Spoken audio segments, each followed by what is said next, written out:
Uric acid detect झालेल्या पेशंटसाठी हे 5 जे पदार्थ आहेत ते पूर्ण बंद करायला मी रिकमेंड करते.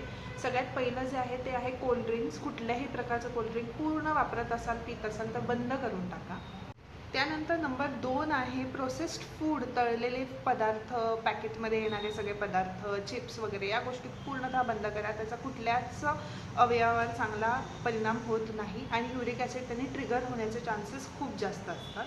नंबर 3 आहे अल्कोहोल. कोणत्याही प्रकारचं, बियर चालते, वाईन चालते असं नाही, कुठल्याही प्रकारचं अल्कोहोल घेत असाल तर ते पूर्णतः बंद करणं रेकमेंडेड आहे. नंबर 4 आहे जे नॉन व्हेजिटेरियन लोक आहेत त्यांनी फिश खाणं थोडे दिवस टाळलं तर बरं राहील. एस्पेशली प्रॉन्स जे आहेत ते ट्रिगर करतात असं ऑब्झर्वेशन आहे. नंबर 5 जे आहे ते आहे रेड मीट, म्हणजे लाल मांस, मटण खाणारे जे लोक आहेत त्यांनी काही दिवस मटण जे आहे ते पूर्ण बंद केलं तर युरिक ॲसिडचे जे ट्रिगरिंग फॅक्टर्स आहेत, जे सिम्पटम्स आहेत ते थोडेसे कमी होतात आणि त्रास कमी होण्याचे चान्सेस जास्त असतात.